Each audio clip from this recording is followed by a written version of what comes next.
tudo que eu preciso ter. Na minha mente o teu caráter. Do que adianta ter os palcos se eu não te tenho no meu quarto?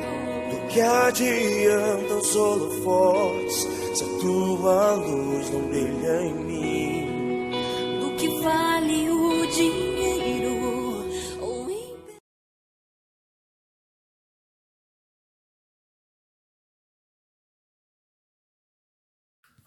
Graça e paz, queridos. Pastor Robson Vasconcelos aqui no seu canal Graça Abundante. Esse vídeo é o primeiro vídeo da série de mensagens, de estudos a respeito de bibliologia. Nós vamos estar tentando passar aqui pelo nosso canal um pouco mais de conhecimento a respeito da Bíblia, de como ela foi criada, de como ela surgiu, de como ela foi organizada, de como ela foi sistematizada. Serão algumas aulas, videoaulas no nosso canal, mas sempre lembrando aos irmãos que o nosso canal ele é um canal interativo, ok? Se você não entendeu alguma coisa, se você quer fazer uma pergunta, se você quer fazer um acréscimo, fique à vontade, venha na descrição do nosso vídeo, do nosso canal, desse vídeo, e ali faça a sua colocação, ok? Lembrando também que nós temos a Escola de Teologia Missão Graça Abundante, onde nós temos dois cursos, o curso de Teologia Básico Avançado e o curso de Capacitação e Aperfeiçoamento de Obreiros. Você que é pastor, tem a sua igreja em Brasília ou em torno de Brasília e deseja capacitar os seus obreiros, você pode estar entrando em contato conosco para pegar maiores informações a respeito desse curso que nós levamos até a sua igreja, ok? Pode ser também com membros, Hoje, graças a Deus, boa parte dos obreiros que são valorosos, que são fiéis ao Senhor, eles estão trazendo mais conhecimento à sua igreja. Então, tanto você pode trazer o curso de Teologia Básica Avançado para os seus professores de escola bíblica dominical, para os seus líderes de pequenos grupos, PGM, célula, seja lá como vocês chamam aí, como também para os seus membros da sua igreja. Mas o curso de Capacitação e Aperfeiçoamento de Obreiros é exclusivo para pessoas que exercem ministério ou então aqueles que estão sendo preparados para exercer ministério. Então entre em contato conosco através do nosso canal e saiba como levar esse curso à sua igreja, tá bom? Vamos à nossa primeira aula a respeito de bibliologia, que o Senhor nos abençoe. Vamos lá, então, a nossa introdução de bibliologia, ok? Introdução à bibliologia. É uma das matérias da nossa escola de Teologia, Missão, Graça Abundante. Então, amados, a bibliologia ela é o fundamento histórico das Sagradas Escrituras. A nossa introdução, temos como objetivo dessa aula oferecer um panorama sobre o cânon das Escrituras, certo? Depois nós vamos falar mais detalhadamente o significado de cânon, fundamentar a nossa crença sobre a origem da Bíblia que temos hoje e fundamentar também nossa crença na prevenção do texto inspirado. 2 Timóteo, capítulo 3, 16 e 17 diz: toda a Escritura ela é inspirada por Deus e útil para o bem, para o ensino, para a repreensão, para a correção, para a educação na justiça, a fim de que o homem de Deus seja perfeito e perfeitamente habilitado para toda boa obra. Então, a Escritura, nós precisamos entender que ela é inspirada por Deus. E ela foi inspirada por Deus com a fim de que o homem de Deus seja perfeito e perfeitamente habilitado para toda boa obra. A Bíblia que temos hoje, queridos, ela é um conjunto de livros que compõem as Sagradas Escrituras, ou a Palavra de Deus escrita, que inclui todos os livros do Antigo Testamento, certo? E do Novo Testamento. Foram livros, então, inspirados por Deus para ser a sua autorrevelação e também a nossa regra de fé e conduta. Os livros que consideraremos canônicos são esses. No Antigo Testamento, nós temos 39 livros, que vai de Gênesis a Malaquias, e no Novo Testamento nós temos 29 livros, que vai de Mateus a Apocalipse. A nossa Bíblia, traduzida por João Ferreira de Almeida, vale salientar que ela é composta por 66 livros, enquanto que a Bíblia católica ela tem 7 livros a mais.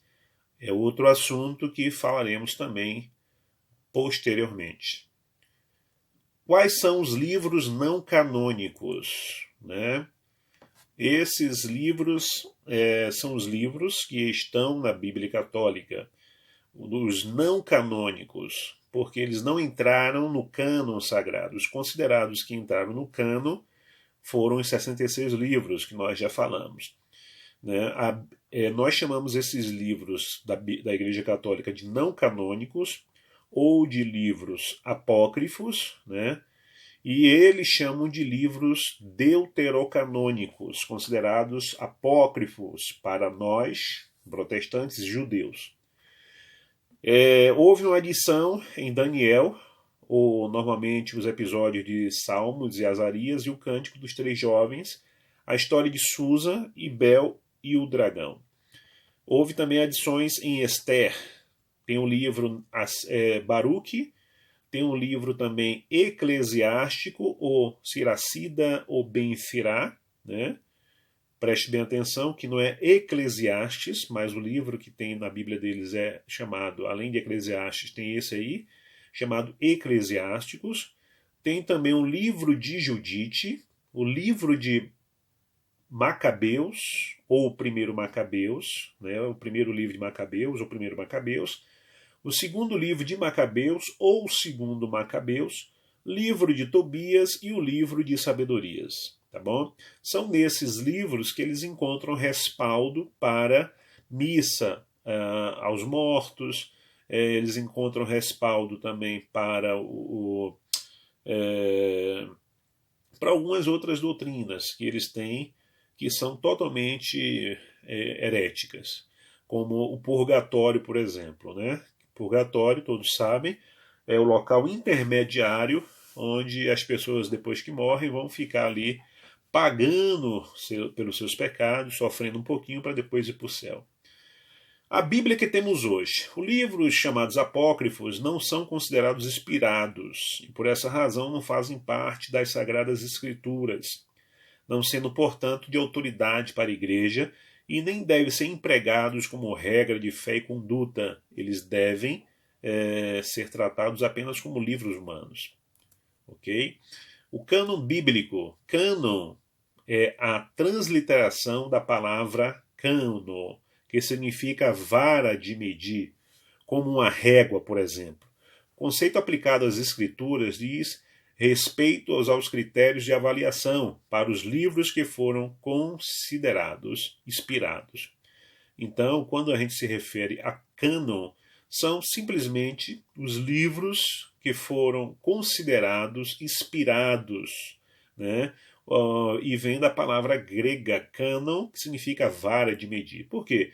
Muitos escritos foram encontrados, muitos manuscritos foram encontrados, e durante muitas décadas eles foram estudados para serem qual de fato seriam inspirados por Deus, qual de fato eram verdadeiros, né, qual de fato realmente deveriam compor as Sagradas Escrituras. E foram escolhidos de muitos e muitos livros, de muitos e muitos manuscritos, esses 66 que estão na nossa Bíblia hoje. Tá bom? O cânon do Antigo Testamento. Os 39 livros que compõem o Antigo Testamento é o mesmo cânon hebraico, também conhecido como cânon massorético. A única diferença do nosso Antigo Testamento para a Bíblia judaica é porque no nosso, por exemplo, tem 1º e 2º Samuel. Neles lá só é um livro só. No nosso tem 1º e 2º Reis. Nos deles só tem um livro só. Ou seja, os livros foram conjugados. 1ª e 2ª Crônicas lá também é um. E por aí vai.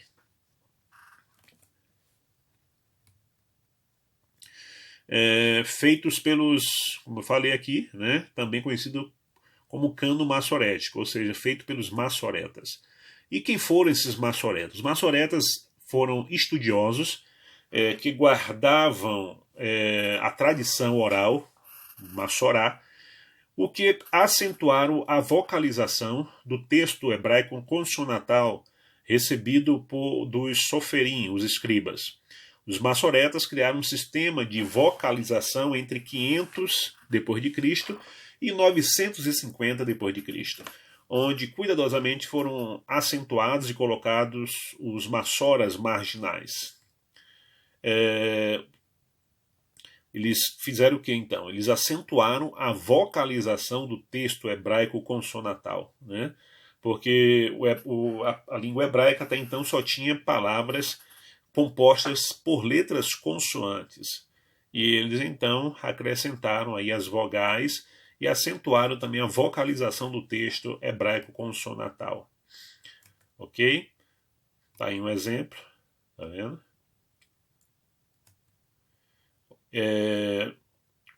Consonantal recebido dos soferim, onde os escribas, que iniciou-se como Esdras e se estendeu até 200 d.C., cuja função era preservar puro o texto bíblico do Antigo Testamento. Soferim, consonantal, século IV, ou melhor, século V a.C. Depois vieram os massoretas, com os códigos massoréticos, 500 a 950 d.C. E aí veio Martinho Lutero com a Reforma em 1519 d.C., onde ele fez, né, a tradução e criou a primeira Bíblia protestante. O Antigo Testamento hebraico que possuímos hoje não difere do conteúdo do cânon massorético, mas a divisão e ordem dos livros são diferentes. Como eu falei, né, onde nós temos 1º e 2º Samuel, lá só é um só, e por aí sucessivamente. Aí nós temos agora o cânon massorético, vem o Pentateuco, que é a Torá, certo? O que é o Pentateuco? A palavra penta vem de 5, né? E são os primeiros 5 livros da Bíblia: Gênesis, Êxodo, Números, Levítico e Deuteronômio. Os profetas Nervim, os escritos Ketuvim, né? Está aí o Pentateuco, Gênesis, Êxodo, Levítico, Número e Deuteronômio. Estão aí, né, os Nevim, que são os anteriores, Josué, Juízes, 1º e 2º Samuel, 1º e 2º Reis. Os posteriores, né, Isaías, Jeremias, Ezequiel e profetas menores. E os escritos Ketuvim, que são poesias e sabedoria, como Salmos, Provérbios e Jó. Temos os rolos, que é Migiló, litúrgicos, que são cantares, que era utilizado na Páscoa. Ruth, que era utilizado no livro de Pentecostes. Lamentações, que era utilizado no 5º mês. Eclesiastes, que era utilizado na festa de Tabernáculos. E Esther, que era lido na festa de Purim. E também nós temos os históricos, que é Daniel, Esdras, Neemias, 1º e 2ª Crônicas. O cano consonantal. O texto consonantal também não difere do conteúdo do texto hebraico que temos hoje. Esse foi o texto utilizado pelos massoretas para a vocalização, né? O texto consonantal segue a mesma ordem de divisão do texto massorético. Porém, o número de livros eram diferentes, agrupado para formar apenas um, né? E apenas 24 livros. Então, como eu falei, no nosso tem 39, no deles tem 24, certo? Por exemplo, 1º e 2º Samuel, lá é um livro só, escrito de Samuel. 1º e 2ª Reis, lá é um livro só, o livro de Reis. Os 12 profetas menores é um livro só, que é o livro dos profetas, e Esdras e Neemias, um livro só também, que é o livro de Esdras. A referência do cânon veterotestamentário. O historiador judeu Flávio Josefo, que é um dos melhores, que nós temos como para consultar, menciona o cânon hebraico entre 37 e 95 a.C., citando um cânon de 22 livros. Ele dizia: não temos dezenas de milhares de livros em desarmonia e conflitos, mas só 22, contendo o registro de toda a história, os quais, conforme se crê com justiça, são divinos. Está vendo? Só 22. E originalmente o livro de Ruth era inserido ao livro de Juízes, e Lamentações era agrupado aos escritos de Jeremias. Então, queridos, embora muitos historiadores e pais da igreja fizeram referência ao cânon do Antigo Testamento, a referência mais importante que podemos citar aqui é a de Jesus e dos apóstolos. Jesus utilizou o cânon hebraico, fazendo referência a ele diversas vezes em seu ministério terreno. O cânon que utilizou é o mesmo citado por Joséfo. Jesus e os apóstolos fizeram cerca de 600 citações ao cânon antigo, e sempre de modo imperativo, nunca o questionando. Um detalhe importante é que Jesus nunca fez referência aos apócrifos. Ok? Então, a seguir, Jesus lhes disse, tá, em Lucas 24, 44, são essas as palavras que eu vos falei, estando ainda convosco. Importa se cumprisse tudo o que de mim está escrito na lei de Moisés, nos profetas e nos salmos. Então, Jesus aí dando moral, né, aos escritos antigos. Os apócrifos e o cânon católico. Desculpa. O cânon católico inclui os livros apócrifos, né, e as adições ao livro de Daniel, Ruth e a oração de Manassés após o Novo Testamento. A Bíblia Católica tem origem na Vulgata Latina, que foi traduzida da Septuaginta. Então, o cânon católico inclui os livros apócrifos e as adições, né, como eu falei, que aí está a Bíblia Vulgata, né, latina. A Vulgata foi tradução para o latim feita por Jerônimo, a pedido do bispo Damaso, no final do século IV ou início do século V. Essa versão inclui os apócrifos, termo que foi usado pela primeira vez pelo próprio Jerônimo. Certo? Está aí a Septuaginta. Né? A Septuaginta foi a tradução do texto hebraico para o grego, feita durante o reinado de Ptolomeu, fidalgo, entre 285 e 245 a.C., e também para a Biblioteca de Alexandria. Os tradutores não traduziram apenas os livros canônicos, mas também todos os contos judaicos disponíveis. A ordem dos livros ficou dessa maneira que aparece aí agora, certo? Livros da lei, são os 5, livros da história, né? Ou livros históricos, livro de poesia e sabedoria, e os livros proféticos, que há uma subdivisão entre profetas maiores e profetas menores. Tá aí os apócrifos da Septuaginta, né? Os apócrifos da Bíblia Católica também. E aí, queridos, a Reforma Protestante, no século XVI, trouxe a restauração do cânon original, rejeitando o cânon católico popular que admitia os apócrifos, ou seja, que aceitava os apócrifos. O texto do Novo Testamento que temos hoje não sofreu alterações ou discussões sobre o acréscimo de apócrifos. Ele é o mesmo da igreja primitiva. Apenas os judeus rejeitaram a inspiração dos textos neotestamentários por apresentar Jesus como o Messias. Foi a única coisa que os judeus não aceitaram, é porque esses textos apontam a Jesus como o Messias esperados. E nós sabemos que até hoje, 2019, eles estão aguardando o Messias, né? Vem agora aí os 27 livros que foram aceitos, né, o cânon do Novo Testamento, como autênticos, inspirados por vários critérios. A maioria foi aceita sem nenhuma dificuldade pelos pais da igreja, alguns sofreram alguma resistência espacial. Os principais foram Hebreus, Tiago, 2 Pedro e 2º e 3º João, Judas e Apocalipse. Critérios para avaliação: testemunho do Espírito Santo, verificado pela igreja; origem apostólica, voz autorizada por Deus, verificada por testemunhas; conteúdo dos apócrifos, padrão doutrinário ensinado por Jesus; evidências internas, citações e menções aos escritos como inspirados. E aí vem aí, está vendo aí um pedaço, né, de um manuscrito, texto hebraico e grego inspirados, sobreviveram até a história, contendo muitas cópias espalhadas pelo mundo. Deus não apenas inspirou as escrituras sagradas, mas também a preservou. Temos aí as confissões, né? Aceitamos e consideramos apenas o cânon Antigo Testamento citado por Jesus, contendo os 39 livros. Aceitamos o valor histórico dos apócrifos, mas rejeitamos como palavra inspirada por Deus, assim como qualquer outro escrito ou dito que acrescente o cânon citado. Aceitamos o cânon dos 27 livros do Novo Testamento, validado pelos critérios da Igreja primitiva. Cremos no pressuposto, na preservação, a palavra inspirada também, preservada, sobrevivendo aos ataques e discussões quanto à sua historicidade. Não cremos ou defendemos qualquer versão traduzida que não o texto da língua original escrita. As versões para a língua portuguesa, recomendamos apenas versão traduzidas, descartando para o uso formal as parafrases.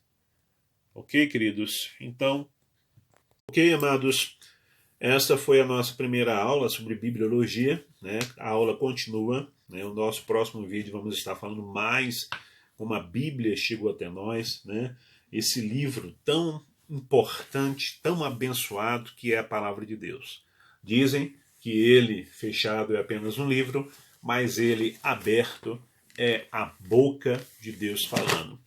Diz também um certo pregador histórico que eu gosto muito dessa frase quando ele diz: ou o pecado me afasta desse livro, ou esse livro me afastará do pecado. Espero que você tenha gostado. Se você ficou com alguma dúvida, se você tem alguma colocação a fazer, se você tem algum acréscimo a fazer a essa primeira aula de hoje, deixe aí na descrição.